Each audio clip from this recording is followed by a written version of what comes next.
Hi, and welcome to Rad Class. So, in this episode, I'm gonna talk about language narrative and cancel culture. And I'm gonna say some words in this that might be seen as racist or anything like that. And it's only meant to educate and talk about how the narrative of our world, our culture, can impact the words that we are using and how that can make some people see a word in a different way than others.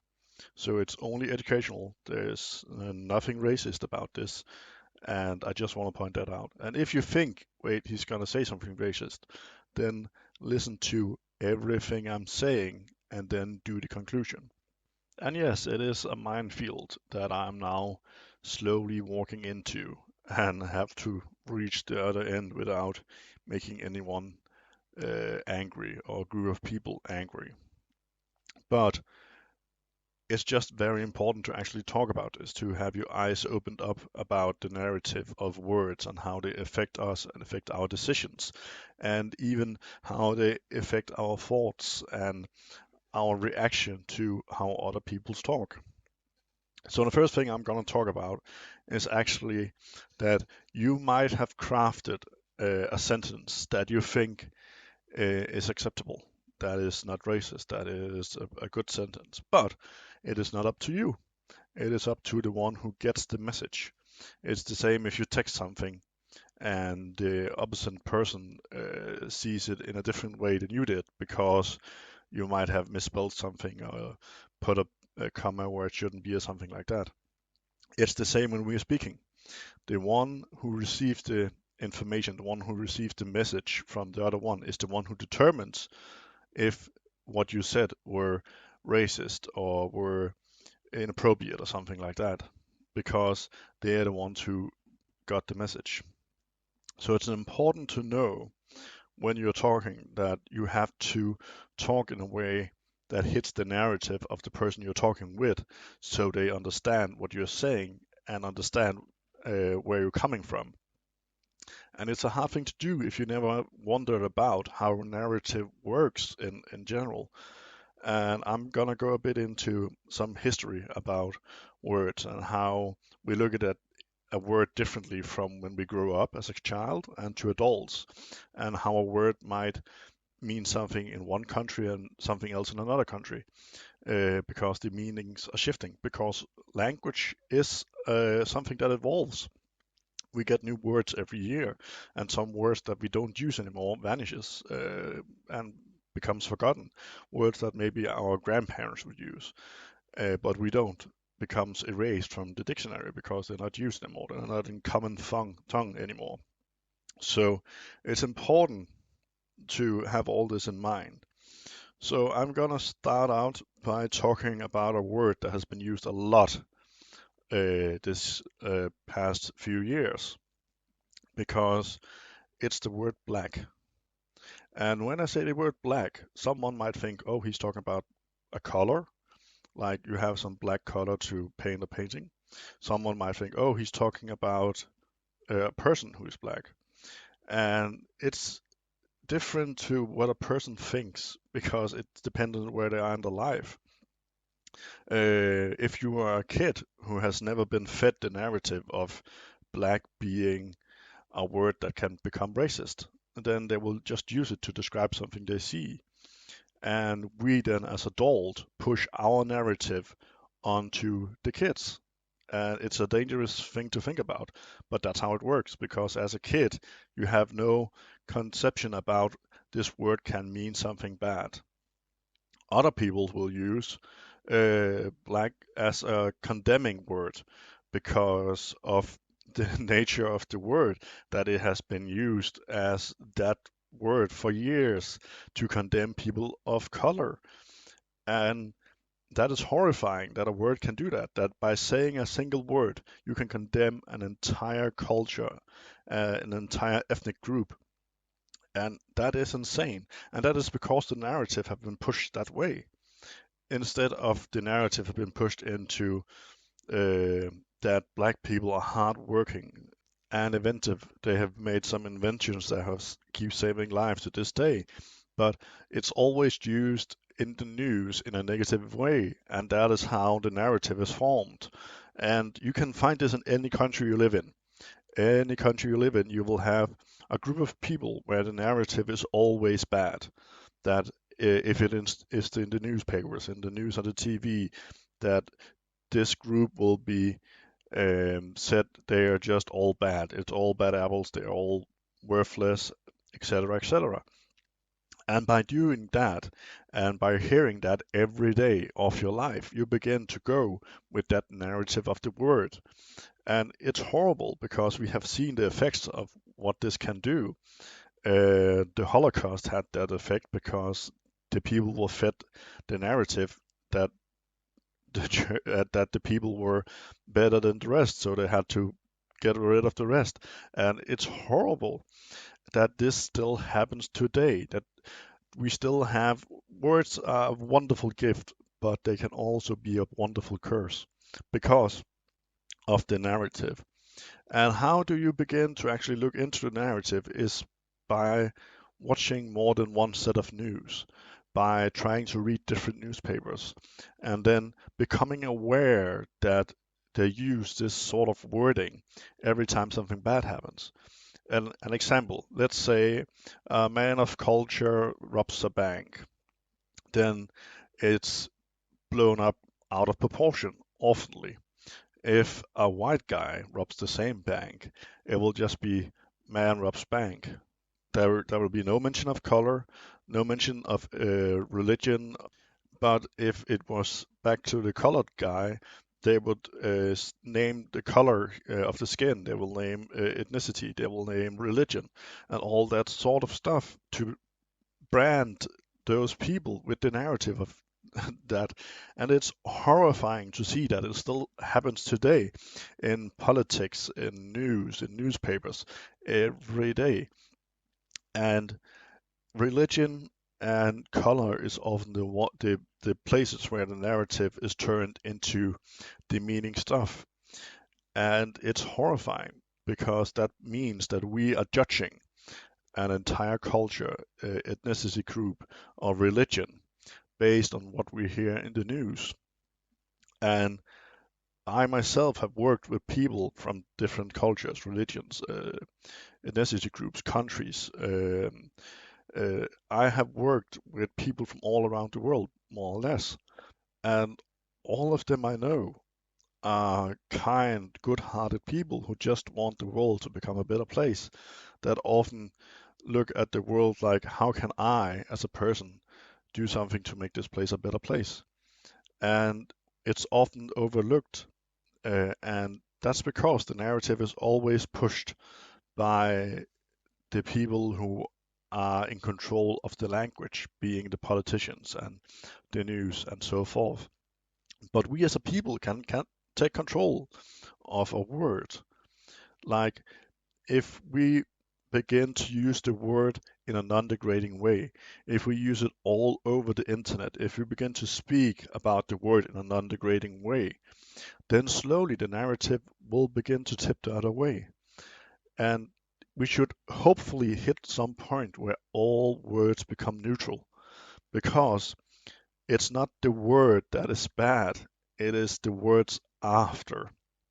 An example would be if I said, people who are black are lazy and don't want to work. Then the part after black were surely bad and racist because I then described them in a bad way. But if I said people who are black are hardworking and are kind people, then it's a positive. But because right now black is not a neutral word, black is far from a neutral word, then the words after won't have the same effect because the massive narrative of the word black, and it's horrifying. But I do hope that by speaking of this, by listening to this podcast, by beginning to look into it, you as a person begin to think maybe I can do something to actually change the narrative around something that is bad. And it's an important thing to do. And we cannot have words who are just positive. we need to have them to become neutral so that it's what comes after the neutral word that matters. And that is not the case right now. But in I think I have talked enough about the narrative now because you now have an idea of what to look after and what to be careful of when speaking to people and what you have to begin to urge politicians and news to actually change. So we get neutral words and positive words instead of all this bad. Then the next thing I was going to talk about is cancel culture. And I think it fits into the narrative of words because cancel culture, I do understand some of it and not all of it. Because if you go back to a person's teenage years and look at what they said and then use it to condemn them as adults, if they only did it once, then maybe they actually grew up in those 10 years since the post and to now. I do understand if they posted something within a year and a lot of it, that then you begin to say, okay, we need to get these people out of the searchlight so their demeaning talk, the narrative that they are pushing to their followers, is not available anymore because they will become blacklisted.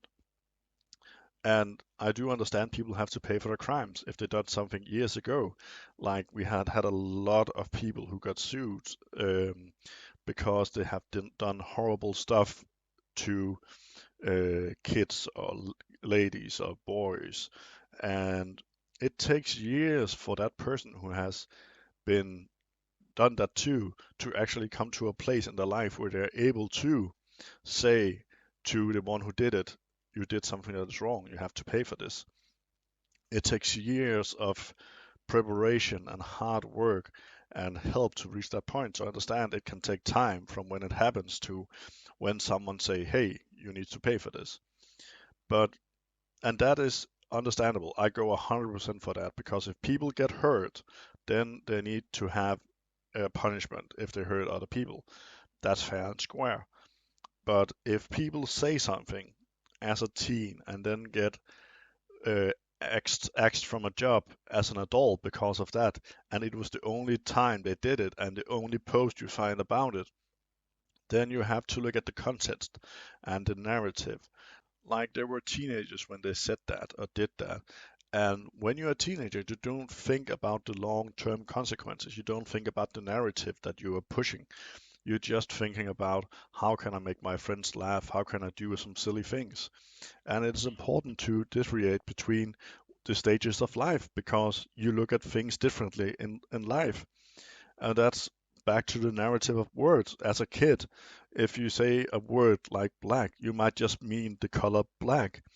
As a teenager, you are more aware that, okay, there are the color black, there's people who are black skinned, and then you begin to be more careful about the use of it because you begin to learn about the narrative of the word. But the way you learn the narrative is by seeing how other people use that word.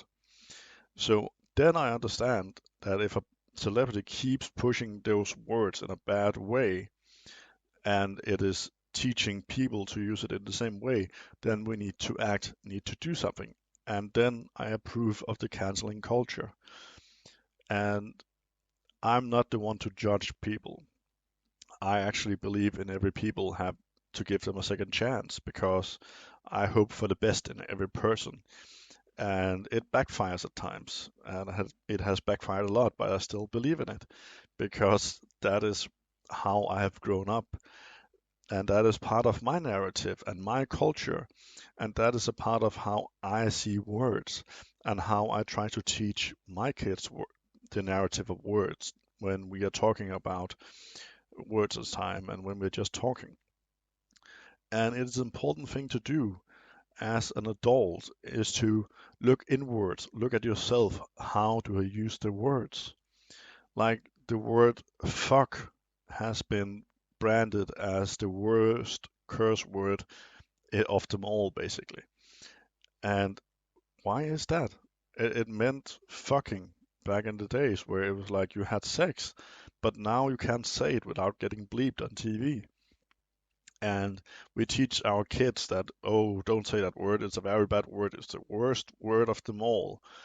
And by doing that, then we are pushing the narrative of the word being bad, which means when someone goes back in time looking at what someone said on Facebook or Twitter or MySpace, and if they find the word fuck a lot, then they might see, oh, they're pushing a bad narrative, they're cursing a lot, it's not good, we have to cancel them, instead of looking at it's just a word.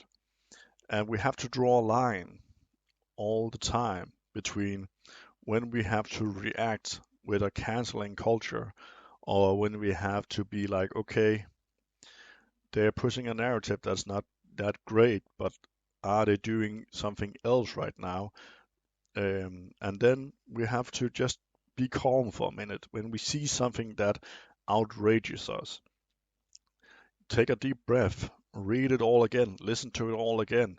If it still comes out as completely racist, then act accordingly. Do something about it. Send a mail into the newspaper or call a politician who said it to the government or something, saying what you are saying right now is racist. What you are doing right now is racist. But we have to always remember to look at the narrative of the words because something might be bad in your country, but not in another country because culture affects the narrative. Culture and religion affects how you look at words. So I hope that this have been sort of a lesson in the narrative of languages and of the canceling culture and how to use it in a more appropriate way than in just becoming mad at everything all the time. And I hope it opened your eyes a bit about what narrative you are feeding the coming generations, what kind of words you're using, and how you tell them the meaning of the word is. And I hope that we can change some of the words that today are very negatively added to become neutral or a bit positive, so we can build a better world within our language, so we don't no longer uh, pass judgment on people just for using one word and not looking for the rest of the content, but just looking at the word, because content means everything. This has been Ryan Class, and I hope you found this educational, and have a nice day.